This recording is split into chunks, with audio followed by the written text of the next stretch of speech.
Welcome to our 83rd podcast for Thanks for Your Service. Our focus is on historical topics relating to the Australian military. You can find us on Facebook, X and YouTube. Just search for Thanks for Your Service. Our website is www.thanksforyourservice.net and you can email us at info@thanksforyourservice.net. Another podcast from the home front. We're staying in rural Victoria and Australia to learn about the role of the Cressy Aerodrome in World War II. Joining us on the line is David McGuinness, and David, thanks so much for joining us. So my first question is, where is Cressy?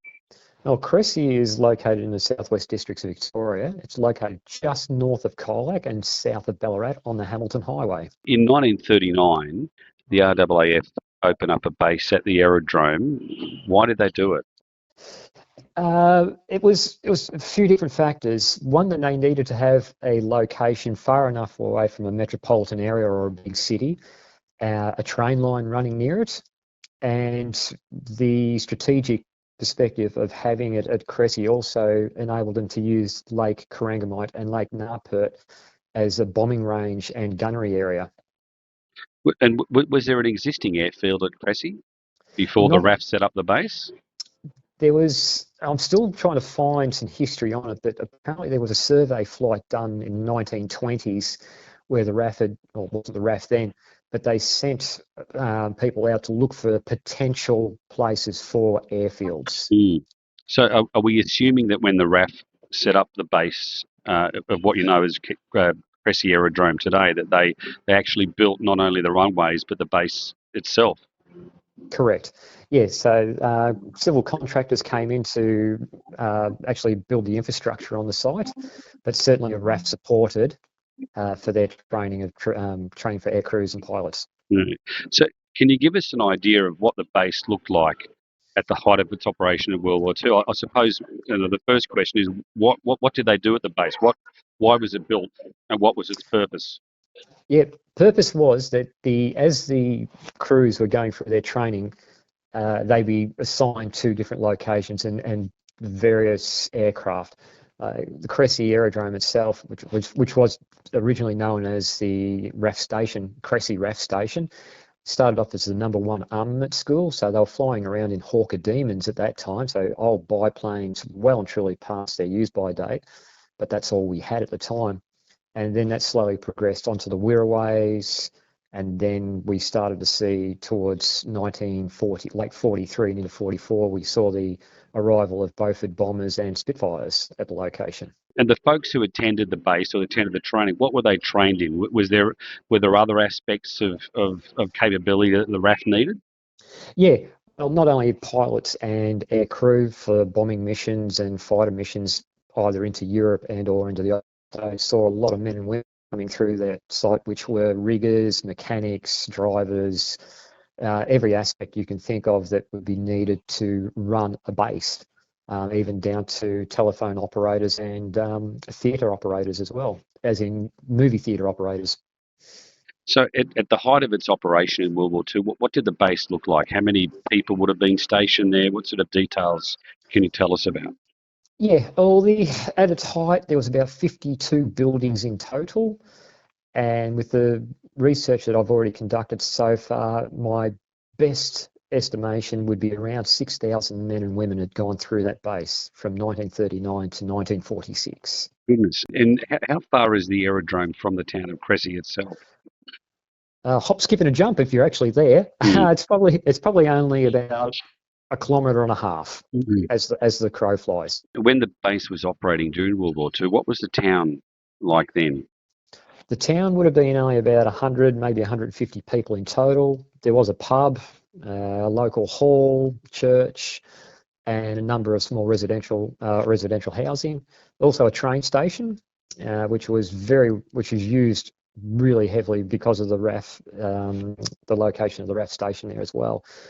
The other thing was there was a railway spur that ran off at the Cressy Junction there down into Colac as well. So that was used a lot for, in particular in the very early days of the base, for supplying water to the base. So RAF Station Cressy also has a link to the Dam Busters. Can you tell us a little bit about Bertie Foxley, Distinguished Flying Cross, who was at the base at some stage? Yeah. Well, during the research, when I researched him, I had to look 3 or 4 times to confirm it because I couldn't really believe it myself.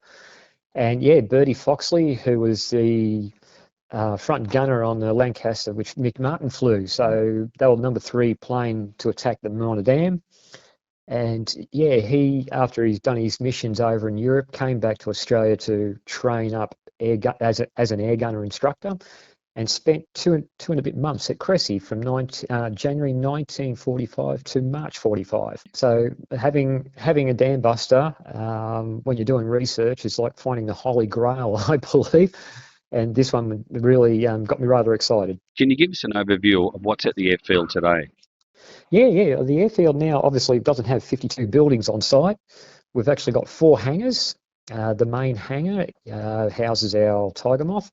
And we still have the concrete remains, or the footing remains, of Hangar 1 and the the mechanical shed. We have it, and also the control tower is still there, in-ground concrete tank, and the septic works, the sewage works as well. And you just told us about the Tiger Moth, which is called Millie. So can you tell us a little bit more about Millie? Yeah, Millie. She was built in 1942, assigned to the RAF for training. After the war, sold off to private owners. And about 4 years ago, we purchased her, and she now lives and flies around the Cressy area. She even has her own little fan base too. We've got a lot of people that follow her. She's currently one of 15 Tiger Moths flying in Australia as well. So we are very, very proud of our little plane. Since we've had her, she has flown to Canberra via Hobart. So she's done a double crossing of Bass Strait. And we did an air race with her up in Serpentine, just south of Bendigo, a few years ago, in which we got second in that. And we've attended 2 of the Avalon Air Shows with her, where we've picked up awards for Best Presented Aircraft. As we record this podcast today, you've actually got an upcoming special event happening. What is it? Yes, we're commemorating the 80th anniversary of the end of World War II, so the victory in the Pacific. We're having that on the 16th of August, so we're not that far away. It is a hangar party, but we're doing it as a commemoration and celebration as well. Commemorative component of the evening will be with a guest speaker from 100 Squadron, and we have the Air Force Cadet Unit from Warrnambool, 413 Squadron. They'll be in attendance, and they'll be conducting the catapult party. We also have a young bugler from the cadets who'll be playing the last post, and reveille in the last post. And after the commemorations component of it, we then go into the celebrations part of it. So our headline act is the Pacific Bells. Quite a number of people have probably seen them and heard of them, but they're fantastic. So they'll take us right back to the 1940s feel of the base. And we have our support acts also. So a big evening planned, and looking forward to it now. So where can people go to find out a little bit more about the event, but also about Cressy Aerodrome itself?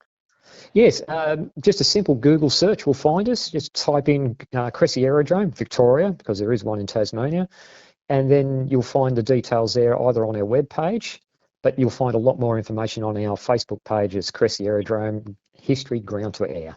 Great, excellent. Well, David, thank you so much for telling us a little bit about Cressy Aerodrome and its history with World War II, and thanks so much for your time today.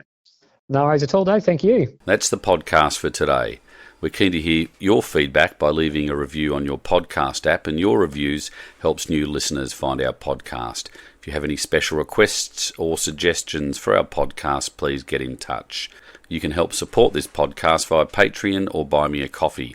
The links are on our website and Facebook page, and your support helps us with the production of this podcast.